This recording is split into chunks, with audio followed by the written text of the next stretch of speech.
Hi guys, ನಮಸ್ತೆ. Tech news episode 1136ಗೆ ಎಲ್ಲರಿಗೂ ಕೂಡ ಸ್ವಾಗತ.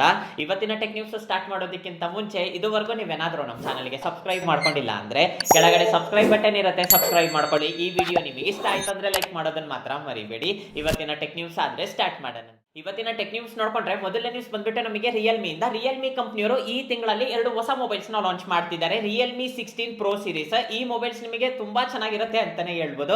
ಕ್ಯಾಮ್ರಾಸ್ ಮಾತ್ರ ನಿಮಗೆ ಅಲ್ಟಿಮೇಟ್ ಆಗಿರುತ್ತೆ. ಎರಡು ಮೊಬೈಲ್ಸ್ ನ ಲಾಂಚ್ ಮಾಡ್ತಿದ್ದಾರೆ, ರಿಯಲ್ಮಿ 16 ಪ್ರೋ ಪ್ಲಸ್ ಅಂತೇಳಿ. ರಿಪೋರ್ಟ್ಸ್ ಪ್ರಕಾರ ನೋಡ್ಕೊಂಡ್ರೆ ಈ ತಿಂಗಳು 8ನೇ ತಾರೀಕು ಲಾಂಚ್ ಮಾಡ್ತಾರೆ ಅಂತ ಹೇಳ್ಬಿಟ್ಟು ಇನ್ಸೈಡ್ ರಿಪೋರ್ಟ್ ಇದೆ, ಆದ್ರೆ ರಿಯಲ್ಮಿ ಅವರು ಅಫಿಷಿಯಲ್ ಆಗಿ ಕನ್ಫರ್ಮ್ ಮಾಡಿಲ್ಲ. ಇವಾಗ ಪ್ರೈಸ್ ಡೀಟೇಲ್ಸ್ ಆದ್ರೆ ಹೊರಗೆ ಬಂದಿದೆ. ಇವಾಗ ನಮಗೆ ಮೊಬೈಲ್ ಪ್ರೈಸಸ್ ಏನಿದೆಲ್ಲ, ರಿಯಲ್ಮಿ 16 ಪ್ರೋ ನಿಮಗೆ ಸ್ಟಾರ್ಟಿಂಗ್ 34,000ದಿಂದ ಸ್ಟಾರ್ಟ್ ಆಗುತ್ತೆ. ರಿಯಲ್ಮಿ 16 ಪ್ರೋ ಪ್ಲಸ್ ನಿಮಗೆ 40,000ದಿಂದ ಸ್ಟಾರ್ಟ್ ಆಗುತ್ತೆ ಅಂತ ಹೇಳ್ಬಿಟ್ಟು ಗೊತ್ತಾಗ್ತಿದೆ. ನಿಮಗೆ ಸ್ಪೆಸಿಫಿಕೇಶನ್ ವೈಸ್ ಮಿಡ್ ರೇಂಜ್ ತರನೇ ಇರುತ್ತೆ, ಆದ್ರೆ ಪ್ರೈಸ್ ನಿಮಗೆ ಒಂದು ಸ್ವಲ್ಪ ಜಾಸ್ತಿ ಇರುತ್ತೆ. ಈ ಪ್ರೈಸ್ ಅಲ್ಲಿ ಲಾಂಚ್ ಮಾಡಿದ್ರೆ ಒಂದು ಸ್ವಲ್ಪ ಕಷ್ಟ ಅಂತಾನೆ ಹೇಳ್ಬೋದು. ಯಾಕೆಂದ್ರೆ ಇದರಲ್ಲಿ ನಿಮಗೆ ಫ್ಲಾಗ್ಶಿಪ್ ಪ್ರೊಸೆಸರ್ ಇರೋದಿಲ್ಲ. ಫ್ಲಾಗ್ಶಿಪ್ ಪ್ರೊಸೆಸರ್ ಇದ್ದಿದ್ರೆ ಸೂಪರ್ ಅಂತಾನೆ ಹೇಳ್ಬೋದು. ನಿಮಗೆ ಫ್ಲಾಗ್ಶಿಪ್ ಪ್ರೊಸೆಸರ್ ಇರೋದಿಲ್ಲ. ನಿಮಗೆ ಕ್ಯಾಮ್ರಾಸ್ ಮಾತ್ರ ಅಲ್ಟಿಮೇಟ್ ಇರುತ್ತೆ. 200 ಮೆಗಾ ಪಿಕ್ಸೆಲ್ ಕ್ಯಾಮ್ರಾನು ಕೂಡ ಇರುತ್ತೆ. ನಿಮಗೆ ಫೋಟೋ ಕ್ಲಾರಿಟಿನೂ ಕೂಡ ತುಂಬಾ ಚೆನ್ನಾಗಿರುತ್ತೆ ಅಂತ ಹೇಳ್ಬಿಟ್ಟು ರಿಯಲ್ಮಿ ಅವರು ಹೇಳ್ತಿದ್ದಾರೆ. ಸೊ ನೋಡೋಣಂತೆ ಇವರು ಲಾಂಚ್ ಮಾಡಿದ್ದಾದ್ಮೇಲೆ ನಮಗೆ ಕಂಪ್ಲೀಟ್ ಇನ್ಫಾರ್ಮೇಶನ್ ಸಿಗುತ್ತೆ. ನೆಕ್ಸ್ಟ್ ನ್ಯೂಸ್ ನೋಡ್ಕೊಂಡ್ರೆ ಒನ್ ಪ್ಲಸ್ ಕಂಪ್ನಿಯವರು ರೀಸೆಂಟ್ ಆಗಿ ಒನ್ ಪ್ಲಸ್ 15 ಮೊಬೈಲ್ ನ ಲಾಂಚ್ ಮಾಡಿದ್ರಲ್ಲ, ನೆಕ್ಸ್ಟ್ ನಮಗೆ ಒನ್ ಪ್ಲಸ್ 16 ಮೊಬೈಲ್ ನ ಲಾಂಚ್ ಮಾಡ್ತಾರೆ. ಈ ಸಲ ಒನ್ ಪ್ಲಸ್ 16 ಅಲ್ಲಿ ಮೇಜರ್ ಇಂಪ್ರೂವ್ಮೆಂಟ್ಸ್ ಇರುತ್ತೆ ಅಂತ ಹೇಳ್ಬಿಟ್ಟು ಗೊತ್ತಾಗ್ತಿದೆ. ನೀವು ಒನ್ ಪ್ಲಸ್ ಮೊಬೈಲ್ಸ್ ಅಲ್ಲಿ ನೋಡಿ ಮೇಜರ್ ಚೇಂಜಸ್ ಇರೋದಿಲ್ಲ. ನಿಮಗೆ ಹಾರ್ಡ್ವೇರ್ ವೈಸ್ ತುಂಬಾ ಮಟ್ಟಿಗೆ ಚೇಂಜಸ್ ಮಾಡ್ತಾರೆ, ಆದ್ರೆ ಕ್ಯಾಮ್ರಾ ವೈಸ್ ನೋಡಿದ್ರೆ ನೀವು ತುಂಬಾ ಚೇಂಜಸ್ ನೋಟಿಸ್ ಮಾಡೋದಿಲ್ಲ. ಈ ಸಲ ಒನ್ ಪ್ಲಸ್ 16 ಅಲ್ಲಿ ಕ್ಯಾಮ್ರಾದಲ್ಲೇ ಮೇಜರ್ ಇಂಪ್ರೂವ್ಮೆಂಟ್ಸ್ ಇರುತ್ತೆ ಅಂತ ಹೇಳ್ಬಿಟ್ಟು ಗೊತ್ತಾಗ್ತಿದೆ. ಈ ಸಲ ನಿಮಗೆ 200 ಮೆಗಾ ಪಿಕ್ಸೆಲ್ ಕ್ಯಾಮ್ರಾ ಯೂಸ್ ಮಾಡ್ತಿದ್ದಾರೆ, ಅದು ಕೂಡ ಪೆರಿಸ್ಕೋಪಿಕ್ ಲೆನ್ಸ್ ಆದ್ರೆ ಇರುತ್ತೆ. ನಿಮಗೆ ಅಲ್ಟಿಮೇಟ್ ಆಗಿರುತ್ತೆ ಕ್ಯಾಮ್ರಾ ಮಾತ್ರ. ಹಾಗೆ ಬಂದ್ಬಿಟ್ಟು ಓಪೋ ಮೊಬೈಲ್ ಅಲ್ಲಿ ನಿಮಗೆ ನೆನಪಿದ್ರೆ ಓಪೋ N6 ಅಂತೇಳಿ ಒಂದು ಮೊಬೈಲ್ ಆದ್ರೆ ಬಂದಿತ್ತು, ಅದರಲ್ಲಿ ಕ್ಯಾಮ್ರಾಸ್ ಮಾತ್ರ ತುಂಬಾ ಚೆನ್ನಾಗಿತ್ತು. ಸೇಮ್ ಅದೇ ಕ್ಯಾಮ್ರಾ ಸೆಟಪ್ ನ ಇವರು ಕೂಡ ಅಡಾಪ್ಟ್ ಮಾಡ್ಕೊಂತಿದ್ದಾರೆ ಅಂತ ಹೇಳ್ಬಿಟ್ಟು ರಿಪೋರ್ಟ್ಸ್ ಆದ್ರೆ ಬರ್ತಿದೆ.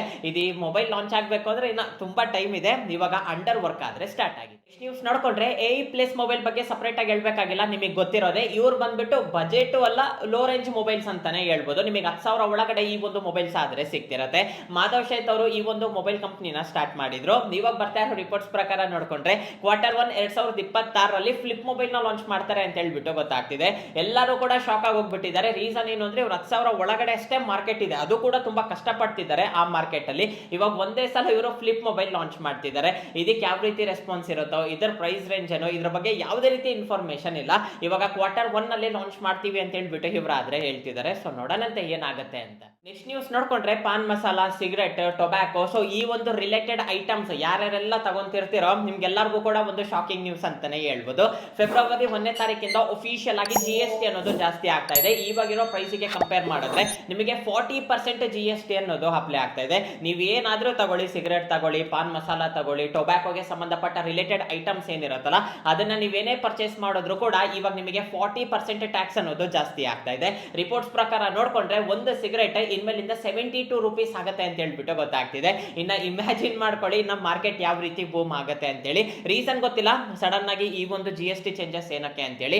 ರಿಪೋರ್ಟ್ಸ್ ಪ್ರಕಾರ ನೋಡ್ಕೊಂಡ್ರೆ ಪ್ರೈಸ್ ಕೂಡ ನಿಮಗೆ 40 to 50% ಹೈಕ್ ಆಗುತ್ತೆ ಅಂತ ಹೇಳ್ಬಿಟ್ಟು ರಿಪೋರ್ಟ್ಸ್ ಆದ್ರೆ ಬರ್ತಿದೆ. ಇದ್ರ ಬಗ್ಗೆ ನಿಮ್ ಒಪಿನಿಯನ್ ಏನು ಅಂತ ಹೇಳ್ಬಿಟ್ಟು ನನಗೆ ಕಾಮೆಂಟ್ ಸೆಕ್ಷನ್ ಅಲ್ಲಿ ತಿಳಿಸಿ. ನನಗೇನ್ ಅನ್ಸುತ್ತೆ ಅಂದ್ರೆ ಇವಾಗ ಯಾವ್ದಾದ್ರು ಒಂದು ಪ್ರಾಡಕ್ಟ್ ಅಂತ ಇಟ್ಕೊಳ್ಳಿ, ಇವಾಗ ಅಡಿಗೆ ಎಣ್ಣೆ ಆಗಿರ್ಬೋದು, ಇಲ್ಲಾಂದ್ರೆ ರೇಷನ್ ಆಗಿರ್ಬೋದು, ಸೊ ಇದ್ರ ಬಗ್ಗೆ ಪ್ರೈಸ್ ಏನಾದ್ರೂ ಜಾಸ್ತಿ ಆಯ್ತು ಅಂದ್ರೆ ಏನೇನೋ ರೆವಲ್ಯೂಷನ್ ಸ್ಟಾರ್ಟ್ ಆಗ್ಬಿಡುತ್ತೆ, ಏನೇನೋ ಜಗಳ ಸ್ಟಾರ್ಟ್ ಆಗುತ್ತೆ, ಸ್ಟ್ರೈಕ್ ಎಲ್ಲ ಸ್ಟಾರ್ಟ್ ಆಗುತ್ತೆ.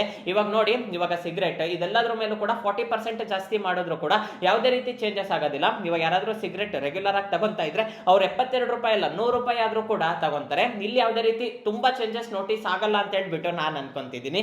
ಇದ್ರ ಬಗ್ಗೆ ನಿಮ್ ಒಪಿನಿಯನ್ ಏನು ಅಂತ ಹೇಳ್ಬಿಟ್ಟು ನನಗೆ ಕಾಮೆಂಟ್ ಸೆಕ್ಷನ್ ಅಲ್ಲಿ ತಿಳಿಸಿ. ನೆಕ್ಸ್ಟ್ ನ್ಯೂಸ್ ನೋಡ್ಕೊಂಡ್ರೆ ಸ್ವಿಗ್ಗಿ ಅವರು ಅಫಿಷಿಯಲ್ ಆಗಿ ಒಂದು ರಿಪೋರ್ಟ್ ನ ರಿಲೀಸ್ ಮಾಡಿದ್ದಾರೆ. 2025ರಲ್ಲಿ ಏನೇನೆಲ್ಲ ಆರ್ಡರ್ಸ್ ನ ನಾವು ರಿಸೀವ್ ಮಾಡ್ಕೊಂಡಿದೀವಿ ಅಂತೇಳಿ. ಪ್ರತಿ ವರ್ಷ ನಾವು ಮಾತಾಡ್ತೀವಿ, ಇವಾಗ್ಲೂ ಕೂಡ ಮಾತಾಡೋಣಂತೆ. ಅದರಲ್ಲಿ ಮೊದಲನೇದು ಬಂದ್ಬಿಟ್ಟು ಯಾವ ಫುಡ್ ನ ಅತಿ ಹೆಚ್ಚಾಗಿ ಆರ್ಡರ್ ಮಾಡ್ಕೊಂಡಿದ್ದಾರೆ ಅಂತ ನೋಡಿದ್ರೆ ಫಸ್ಟ್ ಪ್ಲೇಸ್ ಅಲ್ಲಿ ಬಿರಿಯಾನಿ ಇದೆ. ಹತ್ತತ್ರ 93 ಮಿಲಿಯನ್ ಆರ್ಡರ್ಸ್ ನ ನಾವು ಈ ವರ್ಷ ರಿಸೀವ್ ಮಾಡ್ಕೊಂಡಿದೀವಿ ಅಂತ ಹೇಳ್ಬಿಟ್ಟು ಸ್ವಿಗ್ಗಿ ಅವರು ಹೇಳ್ತಿದ್ದಾರೆ.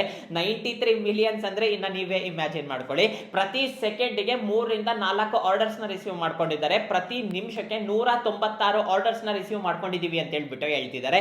ಇದೊಂದು ರೀತಿ ಹೈಯೆಸ್ಟ್ ಅಂತಾನೆ ಹೇಳ್ಬೋದು. ಪ್ರತಿ ವರ್ಷ ಬಿರಿಯಾನಿ ಫಸ್ಟ್ ಪ್ಲೇಸ್ ಅಲ್ಲೇ ಇರುತ್ತೆ. ಇನ್ನ ಎರಡನೇದು ಬಂದ್ಬಿಟ್ಟು ಒಬ್ಬ ವ್ಯಕ್ತಿ ಒಂದೇ ಅಕೌಂಟ್ ಅಕೌಂಟ್ ಅಲ್ಲಿ ಎಷ್ಟು ಆರ್ಡರ್ಸ್ ನ ಮಾಡ್ಕೊಂಡಿದ್ದಾನೆ ಅಂತೇಳಿ. ಈ ವ್ಯಕ್ತಿ ಬಂದ್ಬಿಟ್ಟು ಹೈದರಾಬಾದ್ ಇಂದ 47,000 ಬುಕ್ ಮಾಡಿದ್ದಾನೆ, ಒಂದೇ ಸಲ 47,000 ಬಿಲ್ ಮಾಡಿದ್ದಾನೆ. ಇವ್ರು ಬಂದ್ಬಿಟ್ಟು ನಮಗೆ ಡ್ರೈ ಫ್ರೂಟ್ಸ್ ಕುಕೀಸ್ ಏನಿರುತ್ತಲ್ಲ ಅದನ್ನಾದ್ರೆ ತಗೊಂಡಿದ್ದಾರೆ, ಹತ್ತತ್ರ 68 ಬಾಕ್ಸಸ್ ನ ಒಂದೇ ಸಲ ಆರ್ಡರ್ ಮಾಡ್ಕೊಂಡಿದ್ದಾರೆ. ಇವ್ರದ್ದು ಬಂದ್ಬಿಟ್ಟು ಹೈಯೆಸ್ಟ್ ಬಿಲ್ ಒಂದೇ ಸಲ. ಇನ್ನ ನೆಕ್ಸ್ಟ್ ಬಂದ್ಬಿಟ್ಟು ಒಂದೇ ಅಕೌಂಟ್ ಇಂದ ಹೈಯೆಸ್ಟ್ ಆರ್ಡರ್ಸ್ ಪ್ಲೇಸ್ ಮಾಡಿರೋದು. ಇವಾಗ ನಾನು ಸ್ವಿಗ್ಗಿ ಯೂಸ್ ಮಾಡ್ತಿದ್ದೀನಿ ಅಂತ ಇಟ್ಕೊಳ್ಳಿ, ಈ ವರ್ಷ ಎಲ್ಲ ನಾನು ಎಷ್ಟು ಆರ್ಡರ್ಸ್ ನಾನು ಮಾಡಿದ್ದೀನಿ ಅಂತೇಳಿ. ಅದರಲ್ಲಿ ಬಂದ್ಬಿಟ್ಟು ಮುಂಬೈಯಲ್ಲಿ ಒಬ್ಬ ವ್ಯಕ್ತಿ 3,196 ಆರ್ಡರ್ಸ್ ನ ಮಾಡ್ಕೊಂಡಿದ್ದಾನೆ, ಹತ್ತತ್ರ 3,200 ಅಂತ ಇಟ್ಕೊಳ್ಳಿ. ವರ್ಷ ಎಲ್ಲ ಅವನು ಎಷ್ಟು ಆರ್ಡರ್ಸ್ ಮಾಡ್ಕೊಂಡಿದ್ದಾನೆ ಅಂತ ನೋಡಿದ್ರೆ ಹತ್ತತ್ರ 3,200 ಆರ್ಡರ್ಸ್ ಸ್ವಿಗ್ಗಿಯಲ್ಲಿ ಪ್ಲೇಸ್ ಮಾಡಿದ್ದಾನೆ.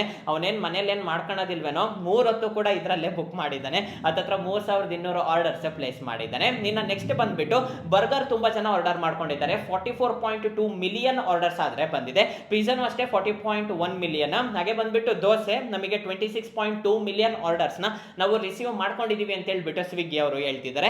ಝೊಮ್ಯಾಟೊ ಅವರು ರಿವೀಲ್ ಮಾಡಿಲ್ಲ, ಇವರೆಲ್ಲರೂ ಕೂಡ ಒಟ್ಟಿಗೆ ಮಾಡ್ತಾ ಇದ್ರು. ಸ್ವಿಗ್ಗಿ ಅವ್ರು ಮಾಡಿದ್ರೆ ಝೊಮ್ಯಾಟೊ ಅವರು ಕೂಡ ಮಾಡ್ತಾ ಇದ್ರು. ಝೊಮ್ಯಾಟೊ ಅವರು ಇನ್ನೂ ಯಾವುದೇ ರೀತಿ ಇನ್ಫಾರ್ಮೇಶನ್ ಆದ್ರೆ ಕೊಟ್ಟಿಲ್ಲ. ಸ್ವಿಗ್ಗಿ ಅವರು ನೋಡಿದ್ರೆ ಇಷ್ಟು ಇನ್ಫಾರ್ಮೇಶನ್ ಕೊಟ್ಟಿದ್ದಾರೆ. ನೀವು 2025ರಲ್ಲಿ ಅತಿ ಹೆಚ್ಚಾಗಿ ಏನು ಆರ್ಡರ್ ಮಾಡಿದೀರಾ ಅಂತೇಳಿ ನನಗೊಂದ್ಸಲ ಕಾಮೆಂಟ್ ಸೆಷನ್ ಅಲ್ಲಿ ತಿಳಿಸಿ. ನೆಕ್ಸ್ಟ್ ನ್ಯೂಸ್ ನೋಡ್ಕೊಂಡ್ರೆ ವಂದೇ ಭಾರತ್ ಟ್ರೈನ್ ಬಗ್ಗೆ ನಾನು ಸಪರೇಟ್ ಆಗಿ ಹೇಳ್ಬೇಕಾಗಿಲ್ಲ, ನಿಮ್ಗೆಲ್ಲರಿಗೂ ಕೂಡ ಗೊತ್ತಿರೋದೆ. ನಮ್ಮ ಇಂಡಿಯಾಗೆ ಒಂದು ರೀತಿ ಪ್ರೈಡ್ ಮೂವ್ಮೆಂಟ್ ಅಂತಾನೆ ಹೇಳ್ಬೋದು. ಬೇರೆ ಎಲ್ಲಾ ದೇಶದಲ್ಲೂ ಕೂಡ ಬುಲೆಟ್ ಟ್ರೈನ್, ಆ ಟ್ರೈನ್ ಈ ಟ್ರೈನ್ ಇದ್ರೆ, ನಮಗೆ ವಂದೇ ಭಾರತ್ ಆದ್ರೆ ಇದೆ. ಇವಾಗ ವಂದೇ ಭಾರತ್ ಅಲ್ಲಿ ಸ್ಲೀಪರ್ ಟ್ರೈನ್ಸ್ ಆದ್ರೆ ಬರ್ತಾ ಇದೆ. ಇವಾಗ ಟ್ರಯಲ್ಸ್ ಆದ್ರೆ ಸ್ಟಾರ್ಟ್ ಮಾಡಿದ್ದಾರೆ, ಸೇಫ್ಟಿ ಟ್ರಯಲ್ಸ್ ಆದ್ರೆ ಸ್ಟಾರ್ಟ್ ಮಾಡಿದ್ದಾರೆ.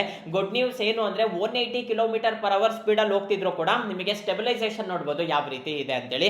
ಇವಾಗ ನೀವು ಸ್ಕ್ರೀನ್ ಮೇಲೆ ನೋಡ್ತಾ ಇದ್ದೀರಲ್ಲ, ಈ ರೀತಿಯಾಗಿ ಗ್ಲಾಸಸ್ ಆದ್ರೆ ಇಟ್ಟಿದ್ದಾರೆ. 180 ಸ್ಪೀಡ್ ಅಲ್ಲಿ ಹೋಗ್ತಿದ್ರು ಕೂಡ ನಿಮಗೆ ಸ್ಟೆಬಿಲಿಟಿ ನೋಡಬಹುದು ಯಾವ ರೀತಿ ಇದೆ ಅಂತೇಳಿ.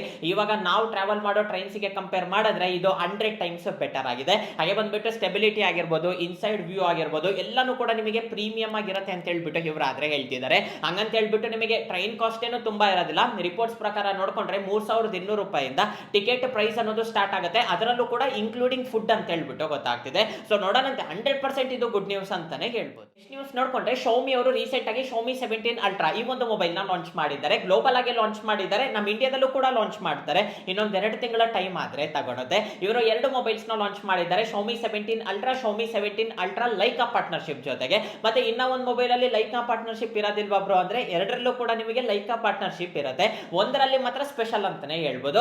ಇವಾಗ ಲೈಕಾ ಪಾರ್ಟ್ನರ್ಶಿಪ್ ಇರೋದೇನಿದೆಲ್ಲ ಇದು ಬಂದ್ಬಿಟ್ಟು ನಿಮಗೆ ಒಂದು ಸ್ವಲ್ಪ ಸ್ಪೆಷಲ್ ಆಗಿ ಇರುತ್ತೆ. ಮೊಬೈಲ್ ಸೈಡ್ ಅಲ್ಲಿ ನಿಮಗೆ ಕಂಪ್ಲೀಟ್ ಆಗಿ ಲೈನ್ಸ್ ಕೊಟ್ಟಿರ್ತಾರೆ. ಹಾಗೆ ಬಂದ್ಬಿಟ್ಟು ಹಿಂದೆಗಡೆ ನಿಮಗೆ ಲೈಕಾ ಲೋಗೋ ಇರುತ್ತೆ. ಹಾಗೆ ಬಂದ್ಬಿಟ್ಟು ಹಿಂದೆಗಡೆ ನಿಮಗೆ ಕ್ಯಾಮ್ರಾ ಮಾಡ್ಯೂಲ್ ಏನಿರುತ್ತಲ್ಲ ಅದು ನಿಮಗೆ ರೊಟೇಟ್ ಆಗುತ್ತೆ, ನೀವು ಚೇಂಜ್ ಮಾಡಬಹುದು. ಈ ರೀತಿಯಾಗಿ ನೀವು ತಿರುಗಿಸಿದೀರಾ ಅಂದ್ರೆ ನಿಮಗೆ ಝೂಮ್, ಹಾಗೆ ಬಂದ್ಬಿಟ್ಟು ಝೂಮ್ ಇನ್ ಝೂಮ್ ಔಟ್ ಇದೆಲ್ಲನೂ ಕೂಡ ಆಗುತ್ತೆ.